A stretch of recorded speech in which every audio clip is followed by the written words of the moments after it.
ওই ঢাকা মুন্সিগঞ্জ এলাকার এক ব্যক্তি বড় কোটিপতি ছিল, ইন্তেকাল করলো। এমন কোন গুনার কাজ নাই যে গুনাহ করে নাই। ইন্তেকালের সময় ওই বান্দার দাফনকালে বড় ছেলে কবরের মধ্যে বাবার লাশ নিয়ে নামলো। দাফন করার পর মাটি দেওয়ার পরে যখন অফিসে চলে গেল, ঘরে পকেটের মধ্যে লম্বা একটা টাকার বান্ডিল ছিল, দামি টাকা। ওই বান্ডিলটা দেখে নাই বান্ডিলটা কোথায় আছে নজর করিয়া মনে পড়লো বাবার কবরে নামছি না, ওই জায়গায় বোধহয় টাকার বান্ডিল পড়ে আছে। অনেক টাকা, এটা তো ফালায় দিলে হবে না, আর কবরেও তো টাকা কাজে লাগবে না। চল চল বাবার কবরটা খনন করে টাকার বান্ডিলটা নিয়ে আসি।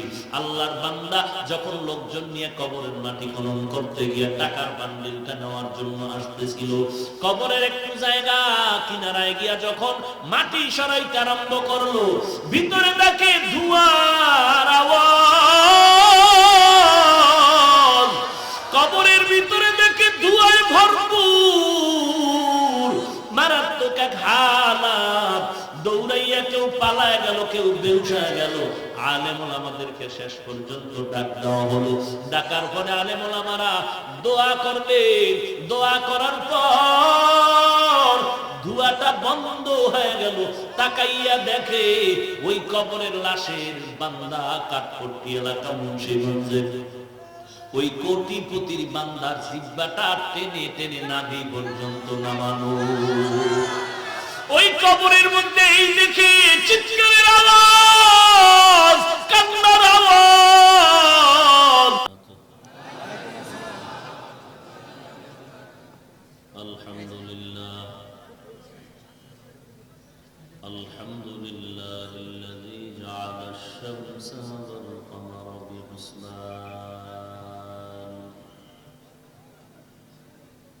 ওয়ান নাজমা ওয়াশ-শাজারা ইয়াসজুদান ওয়া ফাদ্দালা জামানান আলা জামান কামা ফাদ্দালা মাকানান আলা মাকান ওয়া ইনসানান আলা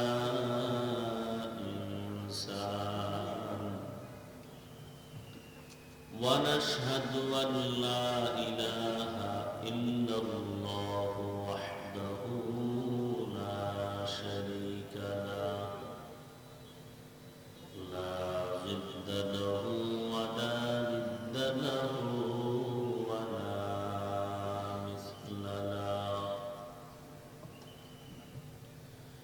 ونشهد أن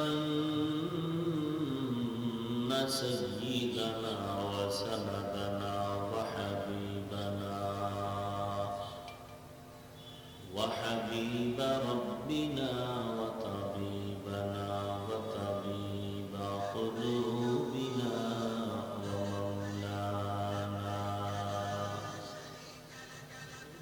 ومولانا محمدا عبده ورسوله صلى الله تعالى عليه وعلى آله وأصحابه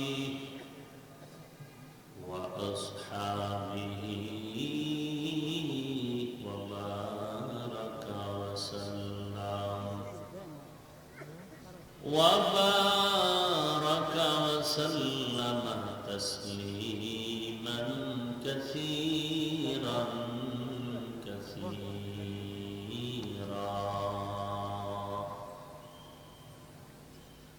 الذي أرسله الله تعالى بالحق بشيرا ونذيرا وداعيا إلى الله بإذنه وسراجا منيرا أما بعد فأعوذ بالله من الشيطان الرجيم بسم الله الرحمن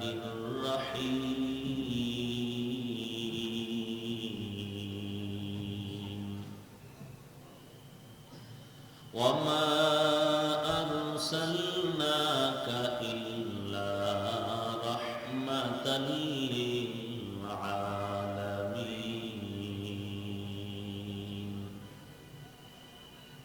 وقال النبي صلى الله عليه وآله وسلم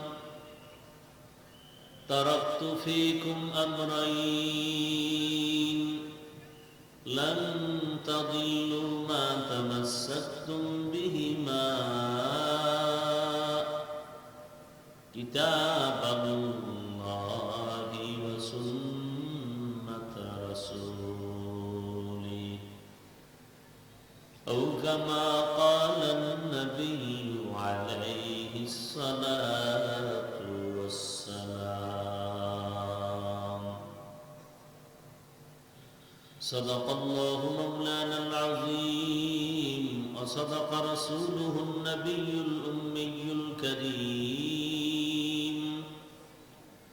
ونحن على ذلك من الشاهدين والشاكرين والذاكرين والحمد لله رب العالمين اللهم صل على روح محمد في الأرواح وصل على جسد محمد في الأجساد وصل على قلب محمد في القلوب وصل على قبر محمد في القبور ذكر حق آمد غذائي روح را مرحم آمد دل مجروح را دل جو خالی یاد حق سے اے جوا کھانا شیطا ہے دل بے غما संग देला सैक़ लेला पाके खून सीना बाती के मोहब्बत चाके खून ला इलाहा इल्लल्लाह ला इलाहा इल्लल्लाह ला इलाहा इल्लल्लाह ला इलाहा इल्लल्लाह ला इलाहा इल्लल्लाह ला इलाहा इल्लल्लाह ला इलाहा इल्लल्लाह ला इलाहा इल्लल्लाह ला इलाहा इल्लल्लाह ला इलाहा इल्लल्लाह ला इलाहा इल्लल्लाह لا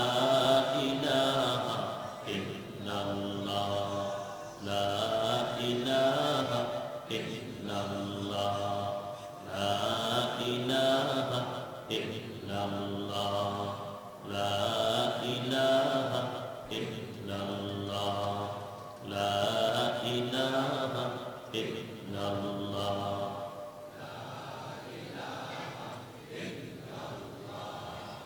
লা ইলাহা ইল্লাল্লাহ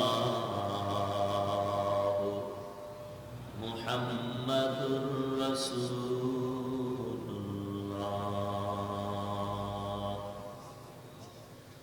সুবহানাকা লা ইলমা লানা ইল্লা মা 'আল্লামতানা ইন্নাকা আনতাল আলীমুল হাকীম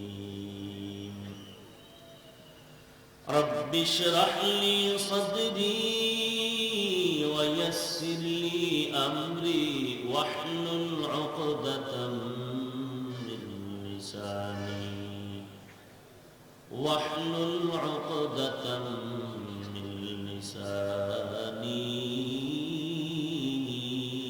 يفقه قولي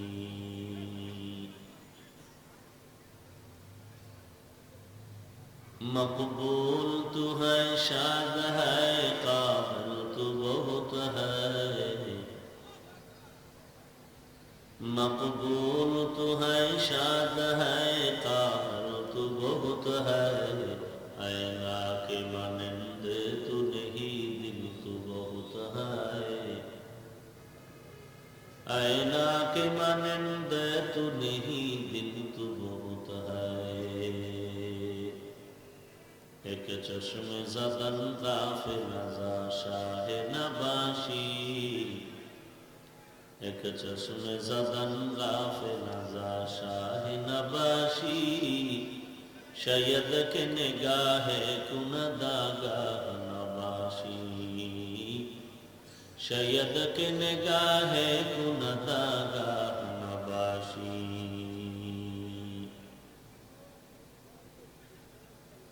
اے بندہ خدا چاہو گار ان کے ملاقات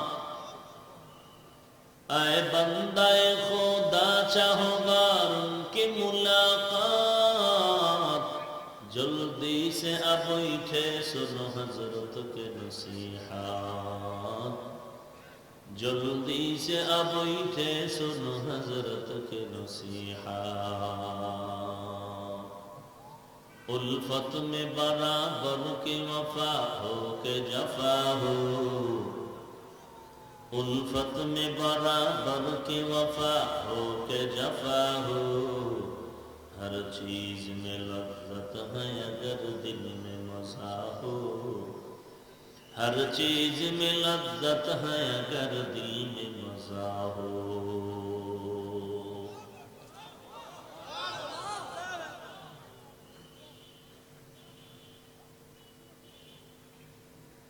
চৈতন্য জামে মসজিদ এর উন্নতি গল্পে যুব সমাজের উদ্যোগে আয়োজিত 12তম বার্ষিক ইসলামী মহাসম্মেলন 27 জানুয়ারি 2020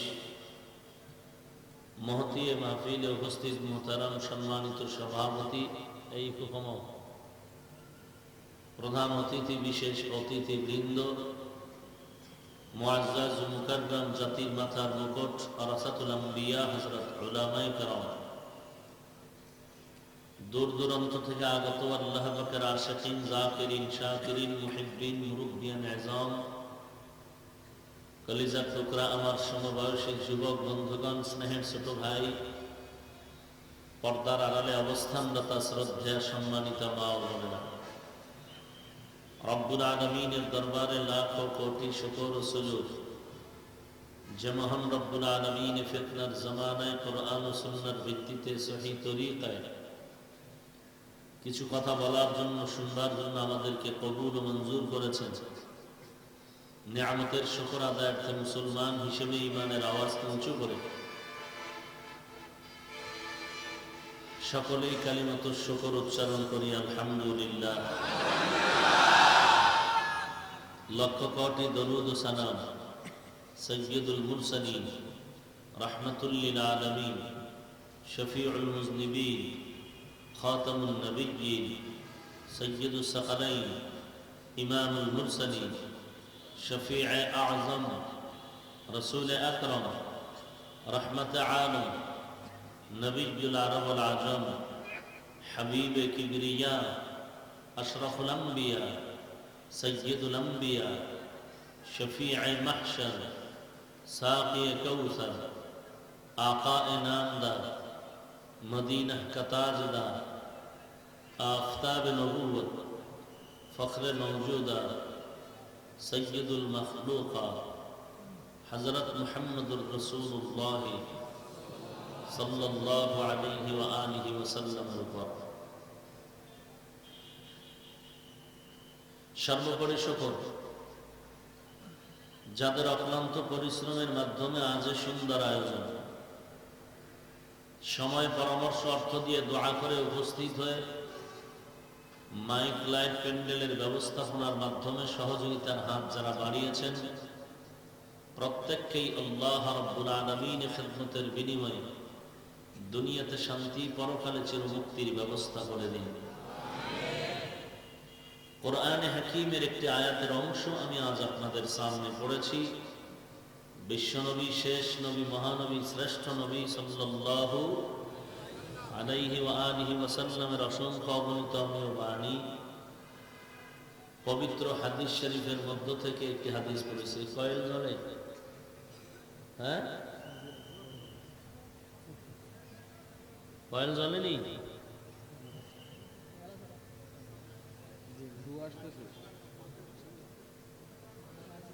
ধোঁয়া ধোঁয়া কোথা থেকে আসতেছে?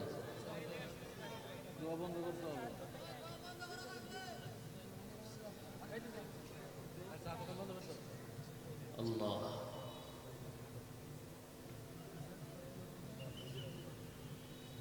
কোথা থেকে আসতেছে?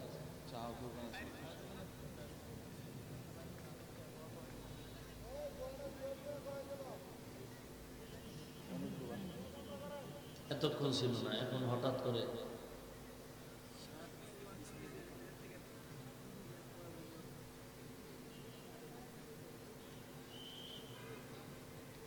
আল্লাহ রাব্বুল আলামিন আমাদের সবাইকে কবুল করেন।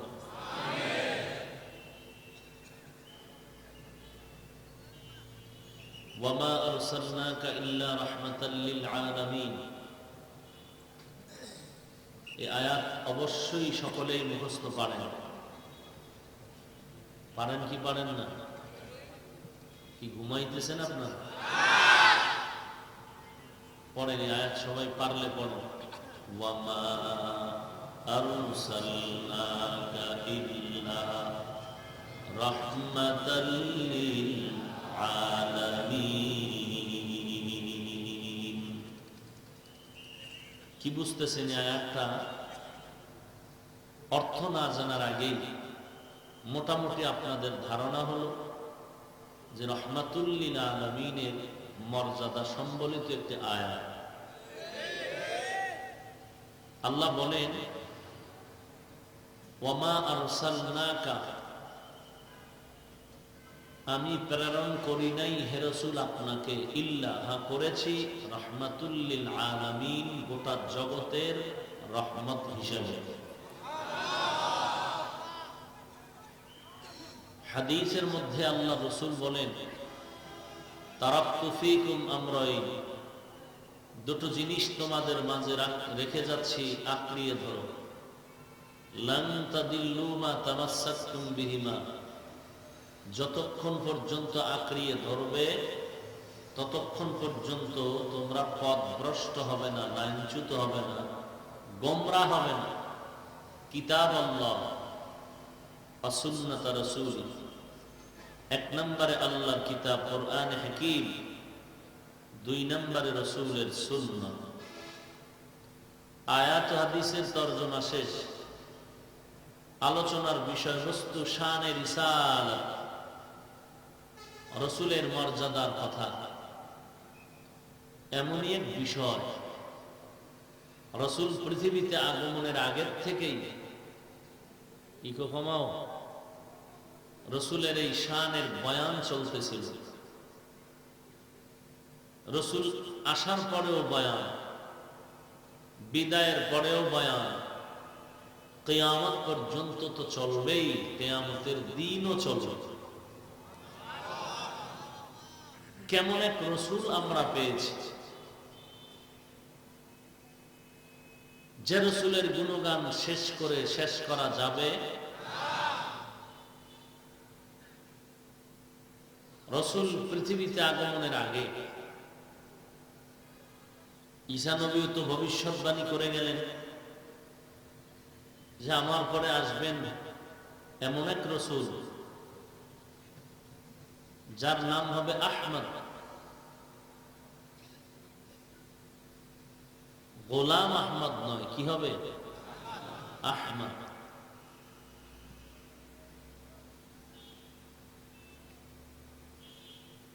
এই ভবিষ্যৎবাণী করে গেলেন পয়গম্বর ঈসা আলাইহিস সালাম এবং পৃথিবীতে আল্লাহর দেওয়া যত কিতাব আছে ওই কিতাবের মধ্যেও রাহমাতুল লিল আলামিনের সুসংবাদের বর্ণনা ছিল। এমনকি মানুষের রচিত ধর্ম, ওই ধর্মের কিতাবের মধ্যেও রসুল আগমনের কথা আছে। যেমন পৃথিবীতে মানুষের মন গড়া ধর্ম বৌদ্ধ ধর্ম, বৌদ্ধ ধর্মের ধর্মগুরুর নাম গৌতম বুদ্ধ। তিনি দীর্ঘ বছর পর্যন্ত পাহাড়ের চূড়ায় উঠে এক জায়গায় বসে এক ধ্যানে আল্লাহ পাওয়ার সাধনা করেছিল। এক পর্যায়ে ইতিহাসবিদরা লেখেন দীর্ঘ বছর মাটিতে বসে থাকার কারণে মাটির তৈরি পোকা তার শরীরের নিচের অংশ খেয়ে ফেলেছিল।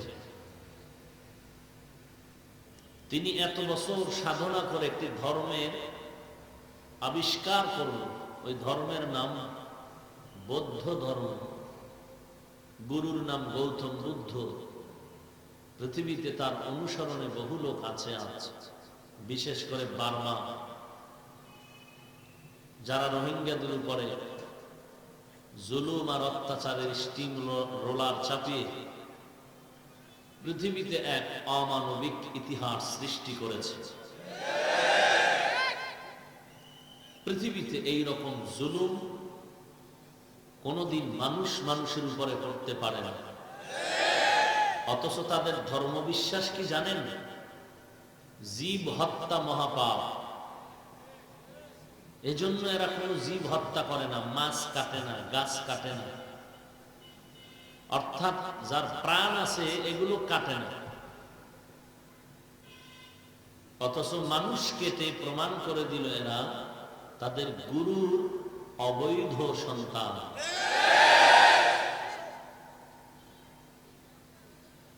এই গৌতম বুদ্ধের ভবিষ্যৎবাণী কি আমার রসুল সম্পর্কে? মৃত্যু সজ্জায় যখন শায়িত এই গৌতম বুদ্ধ, হাজারো মানুষ তার পার্শ্বে দাঁড়িয়ে আছে, ভক্তরা, আর কান্নায় বিভোর। আমাদের গুরু দেব পৃথিবীর থেকে বিদায় হতে চলছে। বিদায়কালে আবদার জানালেন, আপনি চলে যাওয়ার পরে আমরা এই গুরুর মতো আর কাকে পাব? গৌতম বুদ্ধ বলল, আমার কষ্ট হয় কথা বলতে, তারপরও বলে যাচ্ছি, আমার পরে এমন একজন বুদ্ধের আবির্ভাব হবে যিনি আমার মতো হবে না, তিনি হবেন মৈত্রীয় বুদ্ধ। সাংস্কৃতিক ভাষার মৈত্রীয় শব্দ অর্থ শান্তি। ভক্তরা বললেন, সংক্ষিপ্ত পরিচয় যথেষ্ট নয়, পরিপূর্ণ পরিচয় চাই। গৌতম বুদ্ধ বলতেছে, আমার পরে এমন একজন বুদ্ধের আবির্ভাব হবে যার সংক্ষিপ্ত পরিচয় যথেষ্ট নয় বলে তোমরা আবদার জানিয়েছ, তার একটু বিস্তর পরিচয় নাও। তার নাম হবে মুহাম্মদ, তার বাবার নাম আব্দুল্লাহ, তার মায়ের নাম আমেনা। আরো আস্তে করে বলুন। রসুল আসার অনেক আগে রসুল সম্পর্কে গৌতম বুদ্ধে রসুলের আবির্ভাবের কথা প্রকাশ করে গেল ভক্তদের কাছে। কিন্তু তার ভক্তরা কি সেই মুহাম্মদকে মানে? দূর মিয়া, মুহাম্মদকে ভক্তরা মানবে কেন? ওদের তো ধর্মই মন গড়া। আর যাদের ধর্ম ছিল আল্লাহ প্রদত্ত ইহুদি ধর্ম, খ্রিস্ট ধর্ম, আল্লাহ আসমান থেকে কিতাব দিয়েছিলেন মুসা নবীকে, ঈসা নবীকে, এই আল্লাহর দেওয়া ধর্মের লোকেরাই মুহাম্মদকে মানে না, মানে না, বরং মুহাম্মদকে অ্যাবাউট করে তার বিপরীত লাইনে বহু দুশমন দাঁড়িয়ে গেছে। কাদিয়ানির একটা দল, নাম দিছে আহমদিয়া মুসলিম জামাত। আহমদিয়া মুসলিম জামাত, এই ব্যানার দেখলে কেউ মনে করবে বেঈমান? বরং মুসিবত। আজ ইসলাম নিয়ে এত টালবাহানা কেন? একমাত্র কারণ, ইসলাম যদি জমিনের মধ্যে প্রতিষ্ঠিত হয়, জালিমের জিন্দানখানায় আগুন লেগে যাবে। এই জমিনে মনের জিন্দেগি যারা পরিচালনা করেন, মন চাহি জিন্দেগি যারা চালায়, নফসের ধোকায় পড়ে আছে, প্রবৃত্তির ধোকায় পড়ে যারা আছে, দুনিয়া দুনিয়া যাদের জিকির আর ফিকির, ইসলাম তাদের জন্য একটি মহা বিপদ সংকেত। কারণ ইসলাম এমন পুত পবিত্র একটি ধর্ম এবং মানুষের জীবনের চলার গঠনমূলক পদ্ধতির নাম, যেটা গ্রহণ করা মাত্র আর চুরি চলে না, বদমাশি চলে না, জবানে গালি চলে না, এমনকি চোখ দিয়েও কাউকে কিছু ইশারায় বলা চলে না, এমন এক ধর্ম। যেই ধর্মের পরিপূর্ণতা করে দিলেন, যার মাধ্যমে তিনি হলেন রহমাতুল লিল আলামিন। আল-ইয়াওমা আকমালতু লাকুম দীনাকুম ওয়া আতমামতু আলাইকুম নি'মাতি ওয়া রাদিতু লাকুমুল ইসলাম দীনা।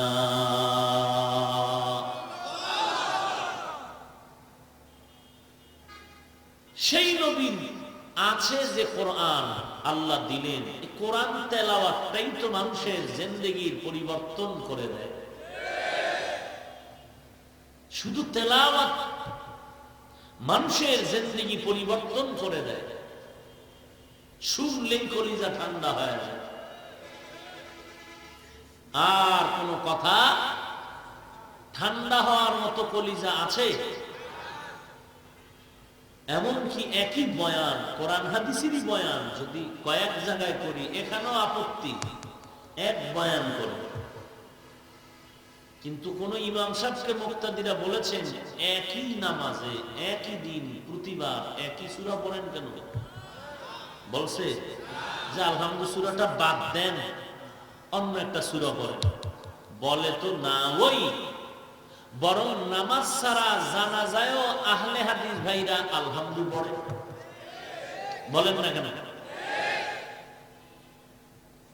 তাহলে ইসলামের উপরে এত আক্রমণ কেন? বলে ইসলাম যদি প্রতিষ্ঠা হয়ে যায়, তাহলে চোরের চুরি চলবে না, ডাকাতের ডাকাতি বন্ধ হয়ে যাবে, মদদির মদপান করা বন্ধ হয়ে যাবে, গাঞ্জাখোরের গাঞ্জা খাওয়া বন্ধ হয়ে যাবে, জালিমের জুলুম বন্ধ হয়ে যাবে, মানুষ হত্যা বন্ধ হয়ে যাবে, সন্ত্রাসী কর্মকাণ্ড বন্ধ হয়ে যাবে। এই সন্ত্রাসী, চোর, বাটপার, বদমাশ দুনিয়াদারেরা ইসলামকে একটি আতঙ্ক মনে করে। কিন্তু কি হবে? কপালের লিখন না যায় খণ্ডন। আল্লাহ চাইবেন এই জমিনের প্রত্যেকটা পরতে পরতে কালেমার পতাকা উড়বে। আল্লাহ চাইবেন সময় মতো ইমাম মাহদিকে পাঠাবেন। একটা লোক পাওয়া যাবে না ইসলামের বিপক্ষে বলবে তো দূরের কথা, কোনো চিন্তাও করবে।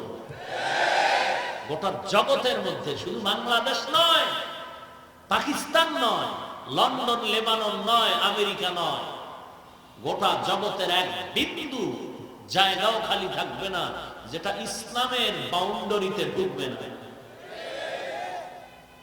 সেদিন বেশি দূরে নয়, সেদিন বেশি দূরে নয়। মানুষ কেমন যেন ইযা জাআ নাসরুল্লাহি ওয়াল ফাত ওয়া রাআইতান নাসা ইয়াদখুলুনা ফি দীনিল্লাহি আফওয়াজা, মানুষ দলে দলে দলে দলে দ্বীনের মধ্যে ঢুকতেছে। হিন্দু, বৌদ্ধ, খ্রিস্টান, ইহুদি দলে দলে শুধু কালেমা পড়তেছে। এক সময় মানুষ দাওয়াত দিয়ে পাওয়া যেত না ওয়াজের প্যান্ডেলে, আর এখন প্রত্যেকটি কোরআন সুন্নাহর মাহফিল গুলোতে কল্পনাহীন মানুষের সমাগম। যদি একটু আমলের লাইনে আগায় যায় তো আলহামদুলিল্লাহ কামিয়াব। কিন্তু এখানেও বেদিন বেঈমানের শকুনের আক্রমণের চোখ পড়েছে। আমি সেদিন এক স্টেজে বলেছিলাম, আপনাদের এই স্টেজের মধ্যে যদি 13 জন মানুষ প্যান্ট শার্ট টাই পরে কোরআন শরীফ মাথায় নিয়ে 13 জন মানুষ প্যান্ট শার্ট টাই পরে কোরআন মাথায় নিয়ে 13 বার আল্লাহর কসম করে বলে পর্দা লাগবে না, সুন্নত নামাজ লাগবে না, কাজা নামাজ লাগবে না, যারা পর্দা করে না ওরাও জুতা মারবে, এই চিন্তা ভাবনা করে দেখলো না মুসলমানের ঈমানকে আগুন জ্বালানোর জন্য মুনাফিক লেবাসওয়ালা মুসলমানি রেডি করতে হবে। কোন ইহুদি, কোন খ্রিস্টান, কোন বেঈমান বাদ দেন, শুধু মুসলমান তারাও যদি শার্ট প্যান্ট টাই পরে মাথায় পাগড়ি পরে কোরআন মাথায় নিয়ে কসম করে বলে সুন্নত লাগবে না, যারা সুন্নত মানে না তারাও তাকে ধরবে। কিন্তু 13 জন লাগবে না, কোরআন লাগবে না, কসম লাগবে না, মোটামুটি দাড়িওয়ালা পাগড়িওয়ালা কোন মৌলভী মৌলভী না, মৌলভী, মৌয়ের পাগল, দুনিয়ার ধান্দাবাজ মৌলভী, শুধু মাথায় আছে টুপি, গালে আছে দাড়ি, পোশাকটা মদিনা, লম্বা পোশাকটা কার? মদিনা। এই রকম শুধু মদিনার পোশাকটা লাগায় যদি বলে পর্দা লাগে না, সুন্নত লাগে না, কাজা নামাজ লাগে না, তখন মানুষ মনে করবে হইতো পারে, যেহেতু হুজুর বলছে, যেহেতু হুজুর বলছে হইতো পারে। কথা বুঝাইতে পারলাম? এই জন্য রাসূল ১৫০০ বছর আগে সব জবাব দিয়ে গেছেন, ডাইরেক্ট অথবা ইনডাইরেক্ট। কি বলেছেন? খায়রুল খিয়ারি খিয়ারুল উলামা ওয়া শাররুশ শিরারি শিরারুল উলামা। জমিনের মধ্যে সব থেকে মানব থেকে ভালো আলেম।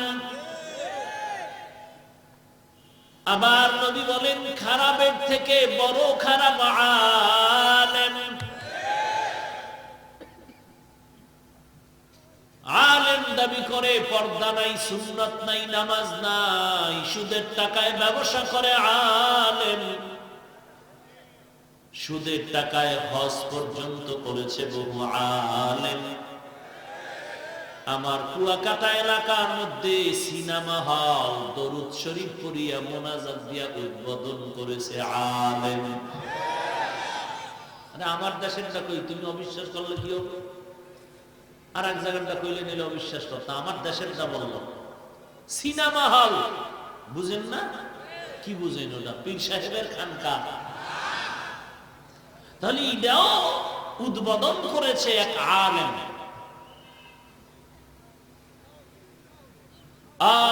এজন্য নবী বলেন ভালোর থেকে ভালো আলেম, খারাপ থেকেও বেশি খারাপ। কোন আলেম ভালোর থেকে ভালো? আল্লাহ কোরআনে বলেছেন ইন্নামা ইয়াখশাল্লাহা মিন ইবাদিহিল উলামা। আমার বান্দাদের মধ্যে নিশ্চয়ই আমাকে বেশি ভয় করবেন যারা উলামা। আলেম এক বচন, বহু বচন হলো উলামা। উলামা কারা? যারা আল্লাহকে অন্যদের বান্দার মতো নয়, আলাদাভাবে আল্লাহকে বেশি ভয় করবেন, আলেম উলামা। আল্লাহকে বেশি ভয় করার মানে হলো আল্লাহর বিরোধিতা করা। আল্লাহকে ভয় করার মানে হলো আল্লাহর গোলামি করা, আল্লাহর বিরোধিতা না করা, আল্লাহকে মেনে চলা। বলেন না কেন? আল্লাহকে মেনে চলা কেমনে বুঝবেন?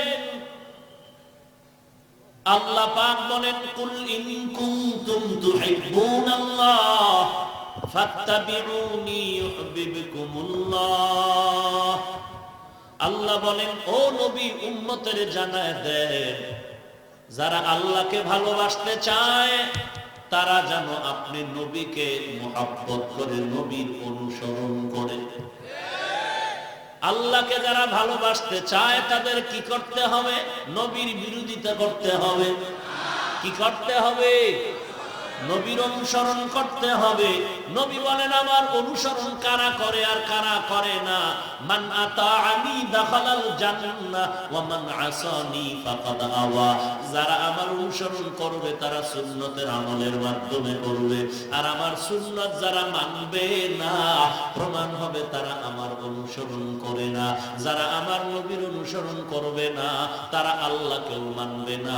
যারা আল্লাহকে মানে না তারাই হবে ভালো আলেম। আল্লাহকে কে মানে? যা নবী মানে। নবীকে কে মানে? জবাব হলো নবীর সুন্নত মানে।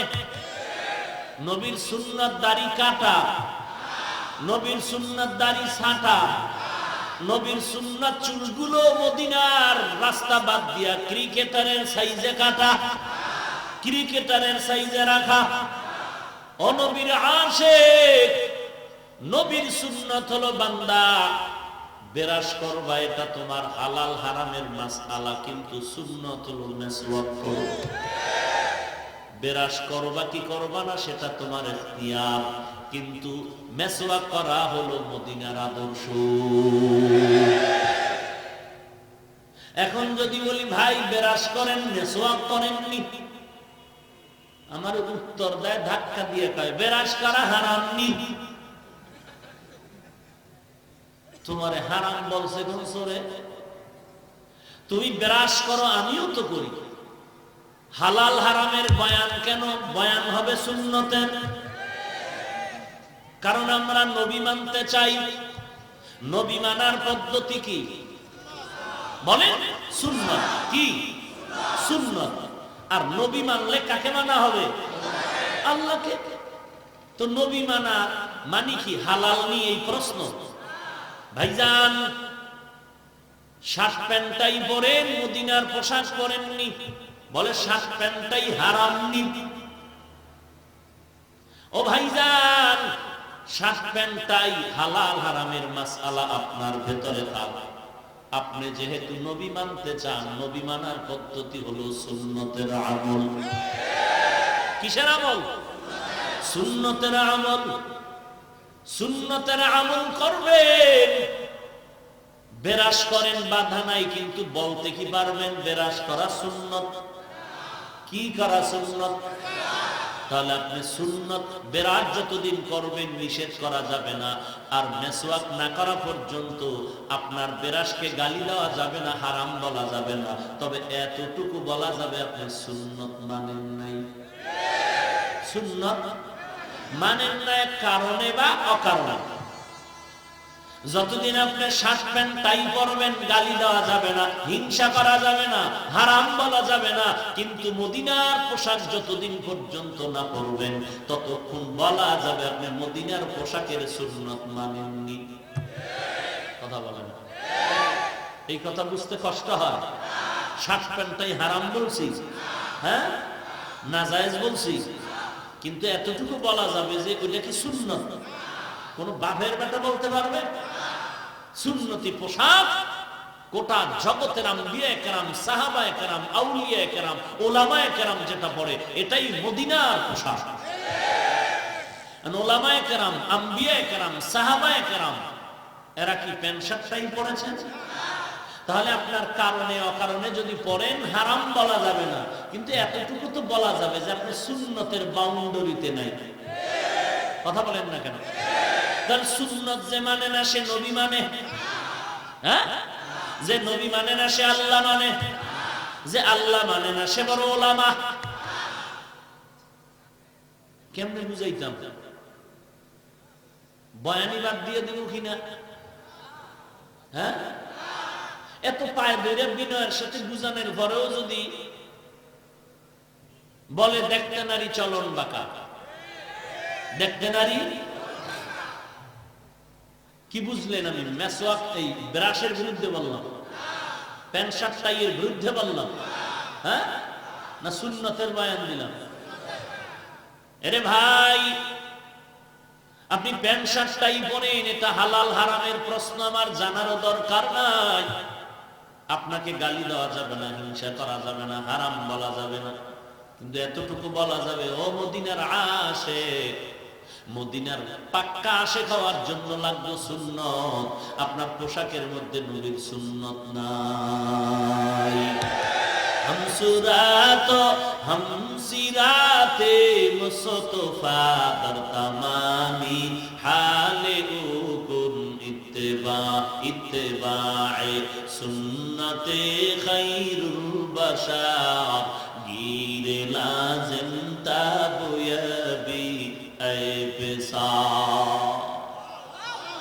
এ যুবকরা, খারাপ লাগেনি? মরবি না? একসাথে মর, মুনাফিকের সাথে তাল মিলে এখন হকের ঝান্ডা উঁচু করে মর। মুনাফিকি কেন? পৃথিবীতে এসেছি একবার, যাব একবার, বাতিলের কাছে মাথা নত করে নাও। ইহুদির দালাল হয়ে নয়, মদিনার দালাল হয়ে মরতে চাই। রাজি আছো? মদিনার দালাল হতে রাজি আছো? ও যুবকরা, মদিনার দালাল হতে কারা কারা রাজি? আল্লাহ কবুল করে, আল্লাহ কবুল করে, আল্লাহ আপনি কবুল করেন। হাত নামিয়ে ফেলবেন। খুব কষ্ট পাইলেন? হ্যাঁ, যদি মদিনার গান গাইলে কষ্ট পান তো আমাকে বয়ানে দাওয়াত দিলেন কেন? যদি সুন্নতের বয়ান শুনতে আপনার কষ্ট লাগে তো আপনি আমাকে দাওয়াত দিলেন কেন? আর আপনিও বা সুন্নতের প্যান্ডেলে ঢুকলেন কেন?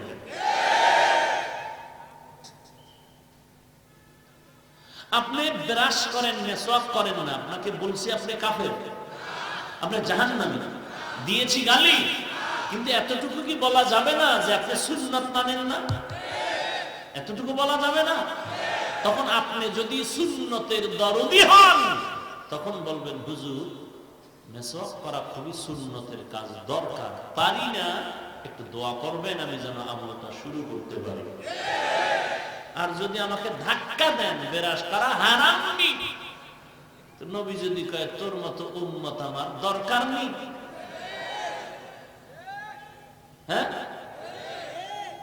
হ্যাঁ, আপনি বলবেন মেসওয়াক নাম করলে অসুবিধা কি? এই লম্বা মদিনার পোশাক না পরলে অসুবিধা কি? আল্লাহ না করুন এইরকম কথা বলতে বলতে যদি আমার নবী বেজার হয়, বলে তোর মতো উম্মত আমার না হইলে অসুবিধা কি? ভাইরা আমার, আমাকে সহজ কথা বলবেন। রসুলের 23 বছরের জিন্দেগি, শেষ 23 বছরের কোরআন সুন্নাহর জিন্দেগি, উম্মতের কাছে যে দুইটা জিনিস আমানত রেখে গেলেন, কোরআন আর সুন্নাহ। ও এলাকার মুসলমান, আমার নবীর সুন্নাত নখ কাটার মধ্যে আছে না নাই? চুলের মধ্যে আছে না নাই? পোশাকের মধ্যে আছে না নাই? আমার নবীর সুন্নাত জুতা পরার মধ্যে আছে না নাই? আমার নবীর সুন্নাত খানা খাওয়ার মধ্যে আছে না নাই? আমার নবীর সুন্নাত বাথরুমে আছে না নাই? আমার নবীর সুন্নাত ঘুমের বিছানা আছে না নাই? আমার নবীর সুন্নাত ব্যবহারের মধ্যে আছে না নাই? আমার নবীর সুন্নাত লেখাপড়ার মধ্যে আছে না নাই? আমার নবীর সুন্নাত ফ্যামিলির মধ্যে আছে না নাই? এই সুন্নাত গুলো যদি একটা একটা করে করে কেটে দেওয়ার বলো, না করলে অসুবিধা কি, না করলে অসুবিধা কি, না করলে অসুবিধা কি, বলো এই নবীর সুন্নাত হিন্দু ভাইয়েরা মানবেনি? নবীজির সুন্নাত বৌদ্ধরা মানবেনি? নবীজির রেখে দেওয়া সুন্নতের আমল খ্রিস্টানেরা করবেনি? নবীজি রেখে দেওয়া সুন্নতের আমল ইহুদিরা করবে নাকি? তোমার জবান দিয়া তুমি বলো ফেরেশতারা লাগবে, আল্লাহ সাক্ষী, সুন্নতের আমল করবে কারা? কোন দেশের মুসলমান? শুধু বাংলাদেশ? তাহলে সারা পৃথিবীর মুসলমান, শুধু এই নরসিংদী এলাকার মুসলমান ব্যতীত। তাহলে আপনারাও মানতে হবে, না মানলে তো জান্নাতে যাওয়ার কোনো সমস্যা নাই। হ্যাঁ, দেখছেন নি ফতুয়া কিন্তু আপনারাই দিতেছেন। এরপরও আজের ঘরে আবার বিড়ি টানবেন, এরপরও ফজর না পরে ঘুমায় থাকবেন। এই হলো বাঙালির আদর্শ আর চরিত্র। এরে নবীর আশিক, কেমন একজন নবী পেয়েছ রে ভাই, যেই নবীজির চেহারাটা পর্যন্ত দেখা মাত্র বেঈমান পাগল হয়ে কালেমা পড়ত। কেমন একজন নবী পাইলা রে ভাই, নবীর বিদায়ের ১৫০০ বছর পরে আজ কত বেঈমান নবীর আদর্শ দেইখা দেইখা কালেমা পড়ে। কেমন নবী পেয়েছ রে মুসলমান, কেমন নবী, কেমন নবী। মসজিদের মধ্যে নবী একটা জামা পরে বসে আছেন, একটা বাচ্চা এসে বলেন আম্মা জান একটা জামা চেয়েছে। খেয়াল করেননি? কেমন নবী, সরদারে দু জাহান। এই জামা নাই, যাও। কিছুক্ষণ পর ঘুরে বাচ্চা এসে আম্মায় কইছে আপনার গায়ে যেটা সেইটা। রাহমাতুল লিল আলামিন শরীর মুবারকের ওই একটা জামা খুলিয়া দিয়া দিলেন। আমরা তো চাওয়া মাত্রই থাকবো, বেয়াদব, আমার গায়ের জামা চাইলি তোর কেমন মা, তুই না কেমন নির্লজ্জ বেহায়া। আর মদিনার নবীর আদর্শ কেমন, নবী নিজের শরীর মোবারকের জামাটা খুলে দিলেন।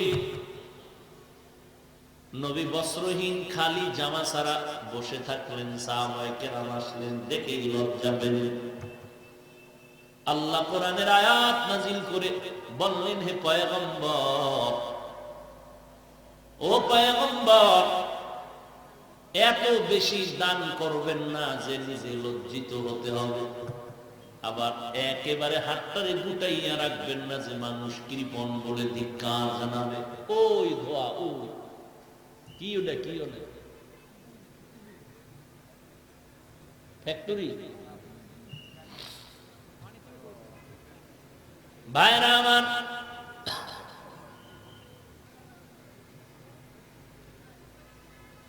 কেমন একজন মায়ার নবী আমার। নবী দুনিয়াতে আসার আগেও নবীর গুণগান, আসার পরেও নবীর গুণগান, বিদায়ের পরেও নবীর গুণগান চলছে, লেখাও বয়ান চলছে, কলম চলছে। কিয়ামত পর্যন্ত বয়ান চলবে, কলম চলবে, লেখাও শেষ হবে না, জবানের বয়ানও শেষ হবে না। কিয়ামতের ময়দানেও নবীর গুণগান চলবে। নবীজির শানে যেই পরিমাণ আয়াত আল্লাহ কোরআনে অবতীর্ণ করেছেন। কোরআন শরীফের মধ্যে দুইটা সূরা আছে, একটা আল্লাহর জন্য খাস আর একটা নবীর জন্য খাস। একটা হলো শানে ইলাহি আর একটা হলো শানে রাসূল। কুল হুয়াল্লাহু আহাদ আল্লাহুস সামাদ লাম ইয়ালিদ ওয়া লাম ইউলাদ ওয়া লাম ইয়াকুল লাহু কুফুয়ান আহাদ। এই পুরো সূরাটার নাম ইখলাস, শানে ইলাহি, আমার আল্লাহর শানের সূরা, সব আল্লাহর গুণের কথা। আর একটা সূরা আমার নবীরও দিছেন, কারণ আমার নবীকে আল্লাহ বলেন আপনাকে দিলাম রাহমাতুল লিল আলামিন বানাইয়া। আমি যে কিছু নেই না তা না, আমিও হলাম রব্বুল আলামিন, আমি হলাম গোটা আলামিনের জন্য রব, আর আপনাকে বানাইলাম গোটা আলামিনের জন্য রহমান। আমি হলাম রব্বুল আলামিন, আপনাকে বানাইলাম রাহমাতুল লিল আলামিন। আমার নামে যেমন আল্লাহ তাসদীদ দিয়ে দিলাম অক্ষর এক, আপনার নাম ওইভাবে দিলাম মুহাম্মদ। আমার নামের অক্ষরগুলোতে যেমন কোনো নক্তা নাই, আপনার নামের মধ্যে অক্ষরে কোনো নক্তা নাই, আছে? এরে নবী উম্মতের দল, রবুবিয়ত খুদা কি আয়ে জাহাঁ তক, নবুয়ত মুস্তফা কে আয়ে ওয়াহাঁ তক, জাহাঁ তক আয়ে রবুবিয়ত খুদা কে वहाँ तक है नबूवत मुस्तफा का। এরে নবীর আশিক উম্মতের দল, ও নবী, আমার জন্য একটা সূরাকে আমি খাস করে নিয়েছি, আর আপনাকে একটা দিয়ে দিলাম। ইন্না আ'তাইনাকাল কাউসার ফাসাল্লি লিরাব্বিকা ওয়ানহার,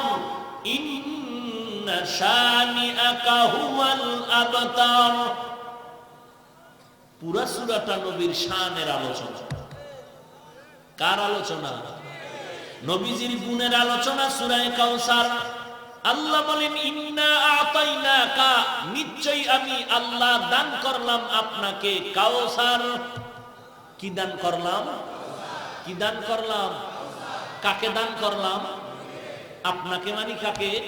রাহমাতুল লিল, আপনাকে দান করলাম কাউসার। আমি হলাম দাতা, আপনি হলেন গ্রহীতা। এই কাউসার এমন এক নিয়ামত, এই কাউসারের বহু অর্থ।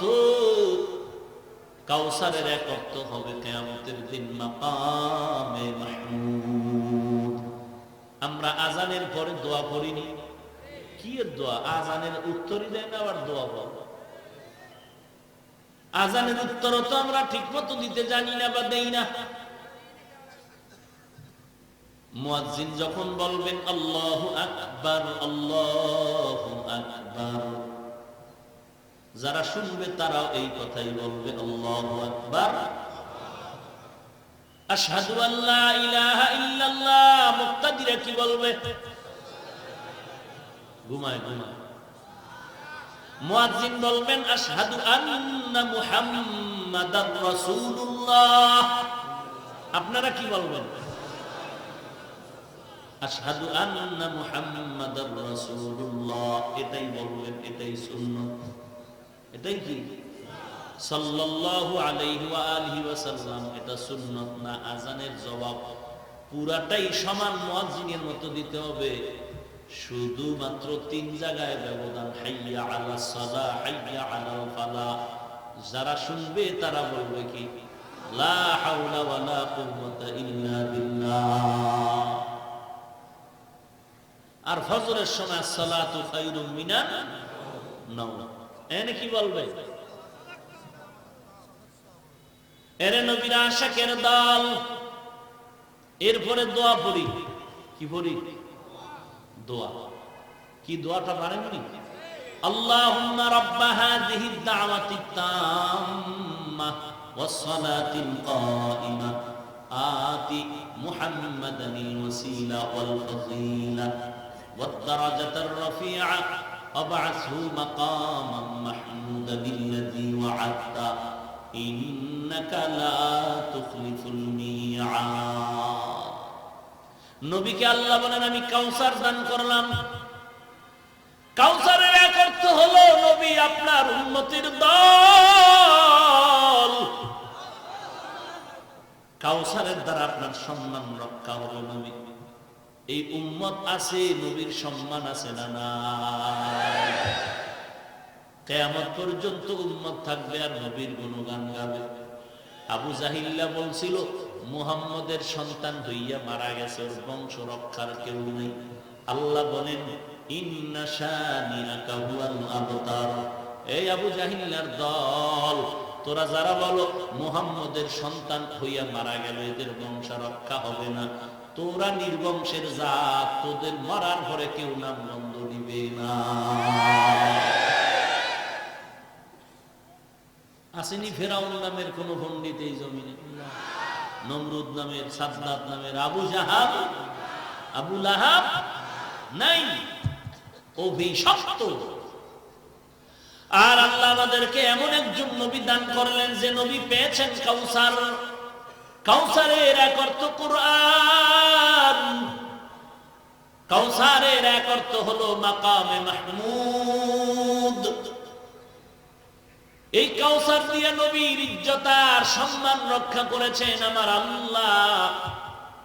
নবীর শানে এত আয়াত আল্লাহ নাজিল করলেন কোরআনে। আজকে বহু নবীর শানের বয়ান হয়, আশিকে রাসূল নামদারিরা চিৎকার দিয়ে নবীর শানে বাংলা গান গায়, কোরআনের একটা আয়াত পড়ে না, হাদিসও পড়ে না। খুতবার মধ্যে দুই একটা পড়লেও পড়ে, তাও 13টা ভুল আর ভুল। নবীর শানে যত আয়াত আল্লাহ নাজিল করেছেন এর মধ্যে একটা আজকে পড়লাম, ওয়ামা আরসালনাকা ইল্লা রাহমাতাল লিল আলামিন।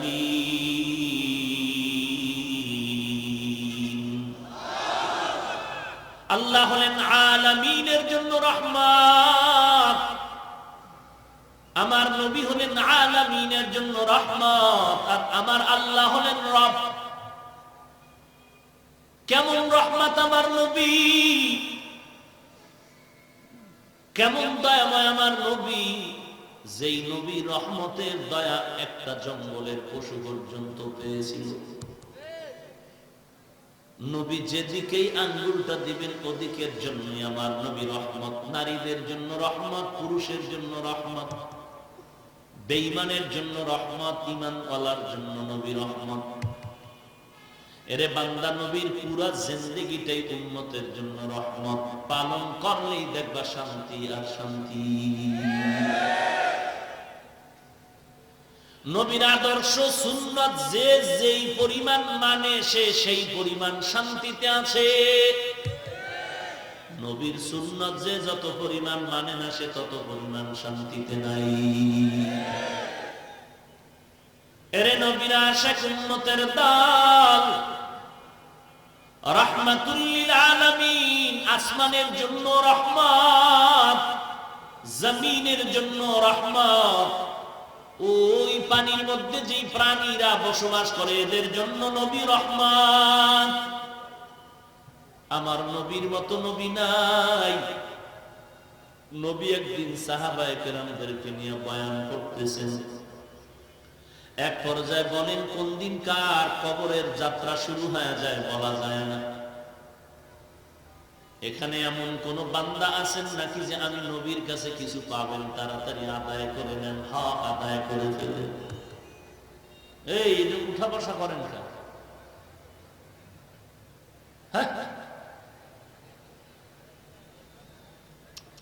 বেরামদাই বন্ধ করতে পারলাম না এই বাংলাদেশ। প্রত্যেকটা মাহফিলে এত চিল্লা চিল্লা। আর আপনার উঠার যদি অভ্যাস থাকে, মাস্তানি করে ঢুকার দরকারটা কি ছিল? আপনাকে জোর করে ঢুকাইছে কেউ? তো আগামী তার ব্যারাম থাকলেন না, আগের থেকে বাইরে দাঁড়ায় থাকতেন। আমি 1.5 ঘন্টা পরে পাওয়ারলেস হয়ে যাবে, আমি বাইরে থাকি, বাইরে দাঁড়ায় বাথরুমে যাবো, বয়ান শুনবো, বিড়ি টানবো, বয়ান শুনবো, কিছু দেখবো না, কিছু বলবো না। ডিস্টার্ব কেন করেন? আমরা কি ওই চা খাই আর সাল্লাল্লাহ টান দিব আর আপনারা জিকির করবেন? এই অভ্যাস তো নাই।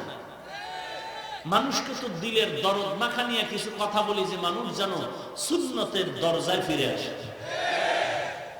এটাই হতে হয় একজন দায়ী, একজন আলোচকের উদ্দেশ্য, যে মানুষ যেন আল্লাহর মহব্বতের বন্ধনে রাসূলের সুন্নতের মালা গলায় লাগায় যায়।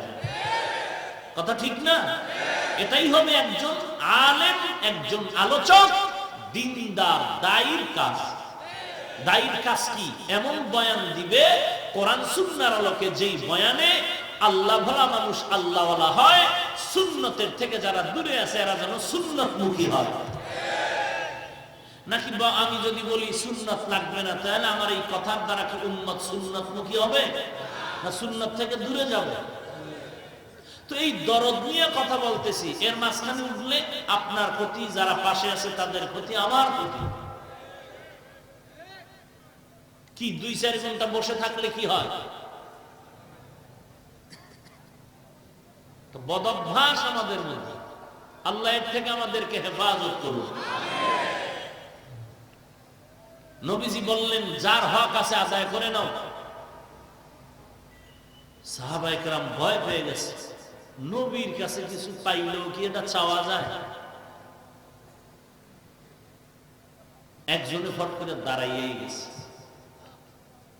সাহাবায়ে কেরামের চোখ এসে লাল হয়ে, এত বড় সাহস, কে নবীর কাছে হক চাই নাই? ওই লোক কয়, নবী আমার কিছু পাওনা আছে আপনার কাছে। কি পাওনা? আপনি আমাকে একটা চর মেরেছিলেন, চর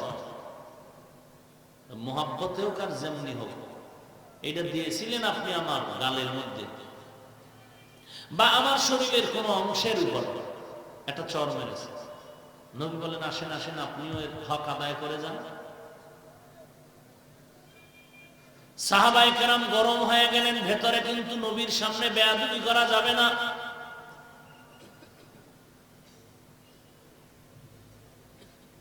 নবী হয়তো আমরা অনেক সময় খুশি মনে যাকে মহব্বত করি পিঠের উপর একটা থাপ্পড় দেই না?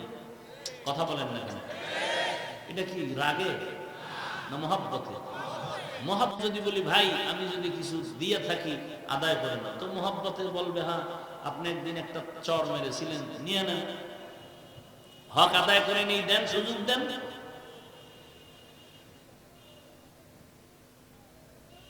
হয়তো এরকম রাসূল করেছিলেন, নবী বললেন আদায় করে নেন। কাছাকাছি যখন যাইতেছে, সাহাবায়ে কেরাম তো গরম, খালি নবী ইশারা দিলেই আখিরাত কায়েম হয়ে যায়। নবী তো ইশারা দিবেন না, ইসলামে হারাম কারো ক্ষতি করা ইশারা দিয়ে, আর নবীর জন্য তারও কঠিন। মায়ার নবী বসে আছেন, কিনারায় গিয়া লোকটা দাঁড়ায় বলতেছে, আমাকে যখন আপনি একটু দিছিলেন আমার শরীরে পোশাক ছিল না। ওই লোকটা সামনে আগায় গেল। নবীজি বলেন তাই নাকি? বলে হ্যাঁ। কেমন মায়ার নবী আমার! নবীজিও তার শরীর মোবারক থেকে জামাটা যখন উঠাচ্ছিলেন, আল্লাহর নবীর আশিক নবী জামাটা পিঠের থেকে যখন উঠাচ্ছিলেন, একটা দৌড় মারিয়া পেছনে গেল। পেছনে যাইয়া নবীর গর্দান মোবারকের পিছে একটু নিচেই মহলে নবুয়তে চুমা খাইলেন। নবী বললেন কি ব্যাপার? আল্লাহর নবীর আশিক বলেন পয়গম্বর, আমি মোহরে নবুয়তে চুমা খাইয়া হক আদায় করলাম, জান্নাত ওয়াজিব করে নিলাম, জান্নাত ওয়াজিব করে নিলাম। নবীজির আদর্শ তুলনাই হয় না। এরে নবীর আশিক উম্মতের দল, নবীর আদর্শ কেমন? শুধু মানুষ না, জঙ্গলের প্রাণী পর্যন্ত দেখে নবীর জন্য পাগল পাড়া হয়ে পড়ে। ইহুদি মহিলা একটা শিশু বাচ্চা কোলের মধ্যে নিয়ে পয়গম্বরের দরবারে হাজির হয়ে গেল। নবীরে কিছু প্রশ্ন করে আটকাইবে, কিন্তু নবীজির সামনে মহিলা বাচ্চা নিয়ে যখন দাঁড়ায় গেল, মহিলা কথা বলার আগেই বাচ্চা নবীজির সালাম জানায় দিল। ইমামুল আউয়ালিন আল আখিরিন বাহরে সাদকা রাহমাতাল লিল আলামিন সাইয়্যিদুল কাউনাইন খাতমুল মুরসালিন আখির আমদ বুদ ফখরুল আউয়ালিন শুদ্ধ ওজুদাস রাহমাতাল জিতে উ শুধু হামারো এ জমিন। ওগো নবীর উম্মতেরা হয়ে আজি দিশাহারা, কোরআন হাদিসের চলো যখন যাহা চায় মনে, নবী বিনে কে তারাবে ফুলসিরাত মিজানে, নবী বিনে কে তারাবে ফুলসিরাত মিজানে। চলো চলো চলো মুমিন চলো নবীর সন্ধানে, নবী বিনে কে তারাবে ফুলসিরাত মিজানে, নবী বিনে কে তারাবে ফুলসিরাত মিজানে। খারাপ লাগে নাকি? গান গাইতাম দিয়ে একটা বক্তা সাহেবরা তো গানও গায়, টাটকা হিন্দি গানের সুরে টান মারে। কথা বলেন না কেন? হুজুর আপনি কি হিন্দি গান শুনেননি? মোটেও না। তো বক্তার বয়ান মাঝে মাঝে একজনে শুনায় কয় দেখেন গান গায়, আবার আমাদের দেশের যারা আলেমদের সম্মান বেশি রাখতে চায় এরা আবার ওই আলেমের গানের সাথে কোন সুরটা লাগাইছে ওই সুরের গান আবার লাগায় না। আছে না নাই? অথচ বান্দা তুমি স্টেজে বসে খেয়াল করতে হবে এতগুলো মানুষ এরা সবাই আমার গোলাম না, আমার ভক্ত না। এখানে আমার দলের বাইরের লোক, সব দলের লোক এখানে হাজির হয়েছে একমাত্র কোরআনের মুহাব্বত, আল্লাহর নবীর মুহাব্বতের আকর্ষণ। এমন কথা বলা যাবে না যে আমার কথার দ্বারা উম্মতের মাঝে ধর্মের লাইনে ফাটল ধরে যায়। এমন বয়ান করা যাবে না যেই বয়ানের কারণে উম্মতেরা আলেমদের উপরে খারাপ ধারণা নিয়ে আসবে। এমন কথা বলা যাবে না যেই কথার দ্বারা উম্মতের মাঝে ধর্মের ব্যাপারে অনীহা প্রকাশ পেয়ে যাবে। বলবেন হুজুর তাহলে আপনারা কেন গীবত করেন আর একজন আলেমের? ওরে ভাইজান, গীবতের সিস্টেম কয়েকটা। গীবত হলো নাম ধইরা ধইরা তার দোষগুলো বলে দেওয়া, এর নাম গীবত। এর নাম কি? গীবত, যেটাকে বাংলায় বলে পরনিন্দা। কারো নাম লইয়া বললাম ওই ব্যক্তিটা বড় খারাপ। এই গীবত, যেই গীবত করলে উম্মতের ফায়দা নাই, এই সমস্ত দোষ বলার দ্বারা কবিরা গুনাহ হবে। কিন্তু এমন কোন গীবত যদি নাম লইয়াও বললে উম্মতের দ্বীন ও ঈমানের ফায়দা হয়, তখন নাম বলিয়া নাম লইয়া বললেও গীবত হলেও গুনাহ হবে না, গুনাহ হবে না। আপনি বলবেন হুজুর, অনেক হুজুর দেখি আপনারে কিছু কয় না, আপনি কেন বলেন? ও ভাই, এই জমিনের মধ্যে টুপিওয়ালার বেশে অনেক বান্দা আছে, যদিও আমার নাম লয়া কিছু কয় না, কোন পীরের নাম নিয়ে কিছু কয় না, তবে এমন আঘাত দেয় যেটা রাসূল পর্যন্ত লেগে যায়। আমি তো হুজুরের কিছু কয় না, কিন্তু রাসূলের কয়, সাহাবারে কয়, আলীকে বলে, ওমরকে বলে, তখন তো আলেমের উপরে দায়িত্ব ওই আলেমের নাম নিয়ে বলা। ভাইরা আমার, যদিও আমার নাম নিয়ে কিছু বলে না, কোন আলেমের নাম নিয়ে বলে না, কিন্তু এমন আঘাত করেছে যে আঘাতটা আমি আলেম কেন সাহাবাদের উপরে গিয়ে লেগে যায়। তখন উম্মতের উলামায়ে কেরাম যারা হক্কানি, এরা জবানকে বন্ধ করে রাখতে পারে না, কারণ মদিনার তাগিদে দিনের মধ্যে আঘাত। আমি হাফিজুর রহমানরে যদি দুইটা গালি দাও মেনে নেওয়া যাবে, কিন্তু আমার নবীকে বা নবীর আদর্শের সাহাবায়ে কেরামকে যদি কিছু বলো মেনে নেওয়া যাবে না। ঠিক কি না বলো?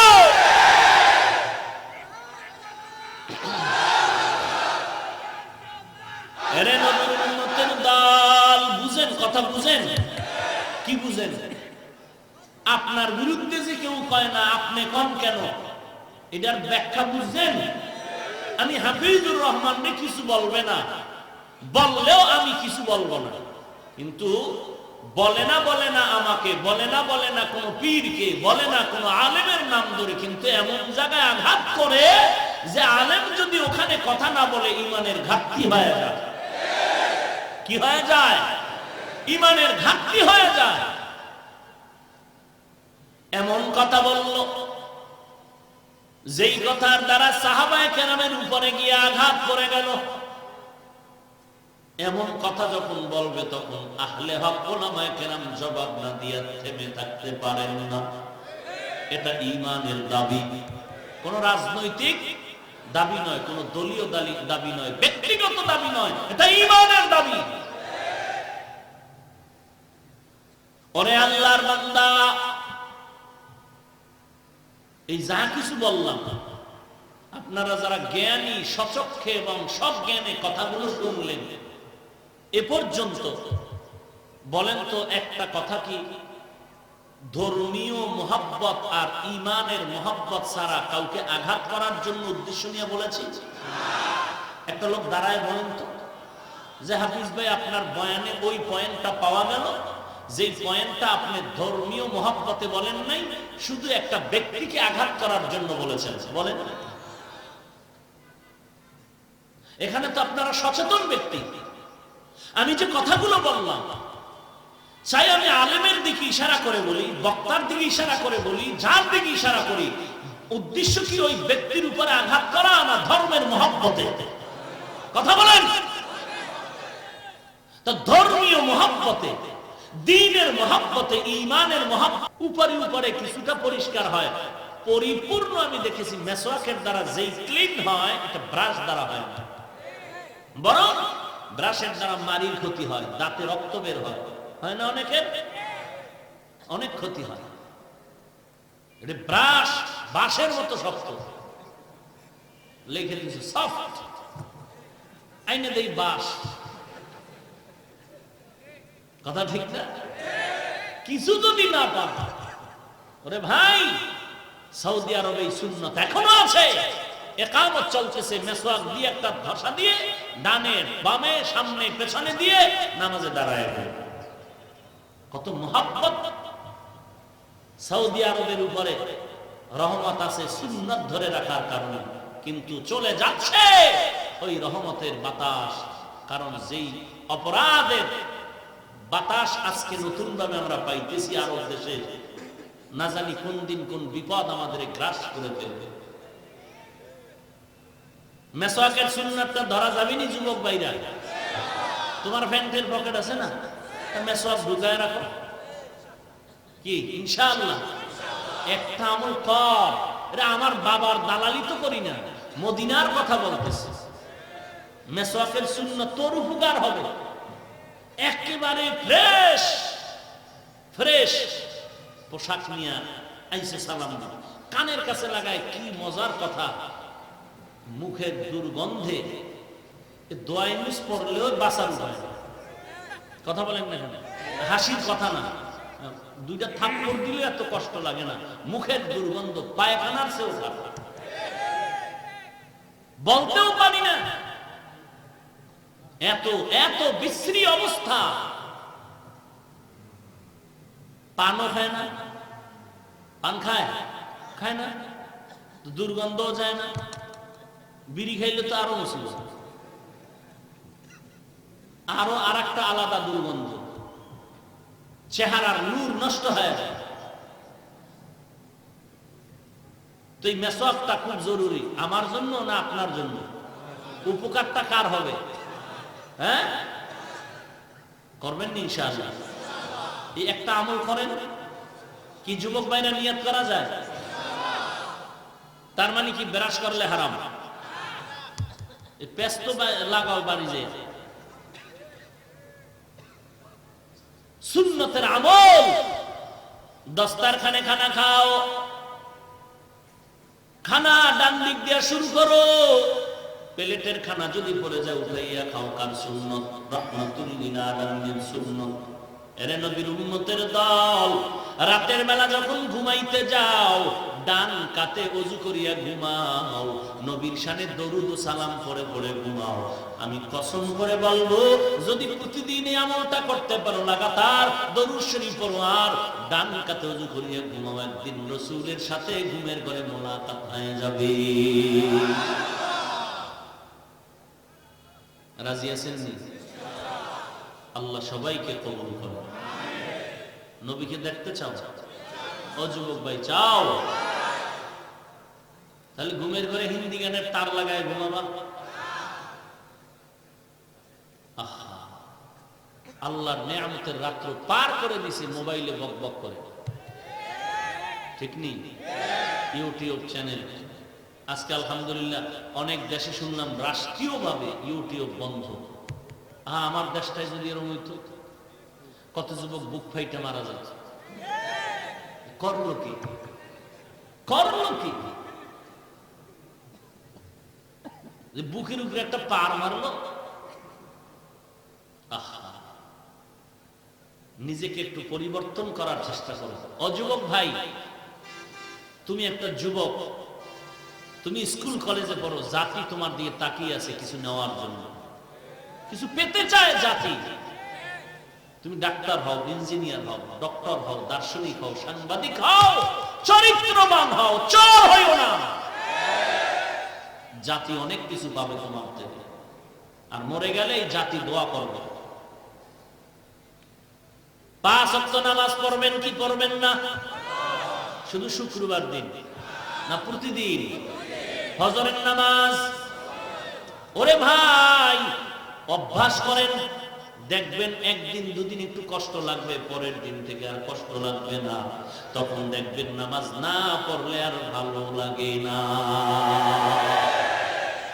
ও আল্লাহর বান্দারা, অনুরোধ করে বলছি রে বন্ধু, নবীর মুহাব্বতের মালাটা গলায় লাগাও। এত কিছু বলার একটাই কারণ, জাহান্নাম থেকে বাঁচতে চাই। কারণ জাহান্নাম বড় ভয়ঙ্কর। 1 সেকেন্ডের আযাব সহ্য করতে পারবেন? কেমন আযাব হবে! আমি বাসায় গিয়ে ঘুমাইতে গেলে ছোট একটা খাট দিলে আমার মাথা গরম হয়ে যায়। আমি একটা বিছানার চাদর নিয়ে ফ্লোরের মধ্যে গড়াগড়ি করি, আমার বড় দরকার। আর কবরটা হবে এমন চিকন, নাড়াচাড়া কোনো জায়গা নাই। আর ওই কবরে যাওয়ার সময় কিন্তু আপনার টেলিফোন যাবে না, আপনার কোনো পোশাক যাবে না। এই বৃষ্টি নাই, ঠান্ডা নাই, মরা গেলে তাড়াতাড়ি জানাজা পড়ায় দাফন করবে এমন একটা বাঁশবাগানের মধ্যে, যেখানে দিনের বেলা যাইলেও বড় ভয় লাগে, বড় ভয়। কারণ বাঁশবাগানে সাপ থাকে, বিচ্ছু থাকে, ভয় লাগতে পারে। এরে নবীর আশিকের দল, ওই কবরে যাওয়ার পর আমাকেও যেমন 3টা প্রশ্ন করা হবে, আপনাকেও 3টা প্রশ্ন করা হবে। সবার জন্য সমান প্রশ্ন। 1 নম্বরে রবের পরিচয় দাও, 2 নম্বরে ধর্মের পরিচয় দাও, 3 নম্বরে রাহমাতুল লিল আলামিনের পরিচয় দাও। জবাব যারা দিতে পারবে আলহামদুলিল্লাহ, কবর হবে জান্নাতের বাগান। আর যারা দুনিয়াতে রবের জিন্দেগি পালন করে নাই, ইসলাম ধর্মের অনুশাসনে চলে নাই, নবীর সুন্নতের আমল করে নাই, ওই বান্দাগুলো কবরে গিয়ে বলবে আহা লা আদরি, আফসোস, বড় আফসোস, আমি কিছুই বলতে পারি না, কিছুই জানি না। তখন কবর হবে জাহান্নামের গর্ত। আল্লাহ ওয়াদার করবে রে কবরের মাটি 2 পার্শ্ব থেকে চাপ দাও। আল্লাহর নবী বলেন, ওই কবরের মাটির চাপে গুনাহগারের পাজরের হাড়গুলো চূর্ণ হয়ে যাবে। 1টা নয়, 2টা নয়, ওই কবরে 70 থেকে 99টা সাপ এসে ভরে যাবে। এমনই ভয়ঙ্কর হবে কবরের আযাব। মানুষেরা বিশ্বাস করে না বিধায় অনেক কবরে আল্লাহ আযাব দেখায় দেয়। কত আমলে কবরে আগুন দেখা যায়, কত কবরের মধ্যে ধোঁয়ার সাপের আঘাত, কত কবরে আগুন। ওই ঢাকা মুন্সিগঞ্জ এলাকার এক ব্যক্তি বড় কোটিপতি ছিল, ইন্তেকাল করলো। এমন কোন গুনার কাজ নাই যে গুনাহ করে নাই। ইন্তেকালের সময় ওই বান্দার দাফনকালে বড় ছেলে কবরের মধ্যে বাবার লাশ নিয়ে নামলো। দাফন করার পর, মাটি দেওয়ার পরে যখন অফিসে চলে গেল, ঘরে পকেটের মধ্যে লম্বা একটা টাকার বান্ডিল ছিল, দামি টাকা। ওই বান্ডিলটা দেখে নাই। বান্ডিলটা কোথায় আছে নজর করিয়া মনে পড়লো বাবার কবরে নাম শুনছিলাম ওই জায়গায় বোধহয় টাকার বান্ডিল পড়ে আছে, অনেক টাকা, এটা তো ফালায় দিলে হবে না, আর কবরেও তো টাকা কাজে লাগবে না, চল চল বাবার কবরটা খনন করে টাকার বান্ডিলটা নিয়ে আসি। আল্লাহর বান্দা যখন লোকজন নিয়ে কবরের মাটি খনন করতে গিয়ে টাকার বান্ডিলটা নেওয়ার জন্য আসতেছিল, কবরের একটু জায়গা কিনারায় গিয়া যখন মাটি সরাইতে আরম্ভ করলো, ভিতরে দেখে ধোঁয়ার আওয়াজ, কবরের ভিতরে দেখে ধোঁয়ায় ভরপুর, মারাত্মক এক হালাত। দৌড়াইয়া কেউ পালায় গেল, কেউ বেউসায় গেল। আলেম ওলামাদেরকে শেষ পর্যন্ত ডাক দেওয়া হলো। ডাকার পরে আলেম ওলামারা দোয়া করলেন। দোয়া করার পর ধোঁয়াটা বন্ধ হয়ে গেল। তাকাইয়া দেখে ওই কবরের লাশের বান্দা কাঠপট্টি এলাকা মুন্সিগঞ্জের ওই কোটিপতির বান্দার জিহ্বাটা টেনে টেনে নাভি পর্যন্ত নামানো। ওই কবরের মধ্যে এই দেখে চিৎকারের আওয়াজ, কান্নার আওয়াজ। আর কোনদিন নবীর তরিকার সুন্নতের বাইরে চলবো না, জীবনে আর গুনার কাছে যাব না। ও আল্লাহ, তুমি আমাকে মাফ করে দাও। খাঁটি অন্তরে গলায় ছুরি আসলে মরে যাব, তারপরেও গুনাহ করব না। তওবা করার যদি নিয়ত হয়, খাঁটি তওবার নিয়তে দুটো হাত আল্লাহকে দেখায় দাও। আয় আল্লাহ, সবার হাত কবুল করে নেন, আমাদের তওবা কবুল করে নেন, তওবার উপরে মজবুত হয়ে চলার তৌফিক দান করেন, আমিন। আলহামদুলিল্লাহি রাব্বিল আলামিন, ওয়াসসালাতু ওয়াসসালামু আলা সাইয়্যিদিল আমবিয়াই ওয়াল মুরসালিন ওয়া আলা আলিহি ওয়া আসহাবিহি আজমাইন। ইয়া আরহামার রাহিমিন, ইয়া আরহামার রাহিমিন, ইয়া আরহামার রাহিমিন। রব্বিরহামহুমা কামা রব্বায়ানি সগীরা। ও দয়ার মালিক, কুদরতের নজর দিয়ে দেখেন কত উলামায়ে কেরাম, কত সাদা দাড়িওয়ালা মুরব্বিরা হাত তুলেছেন, কত ব্যবসায়ী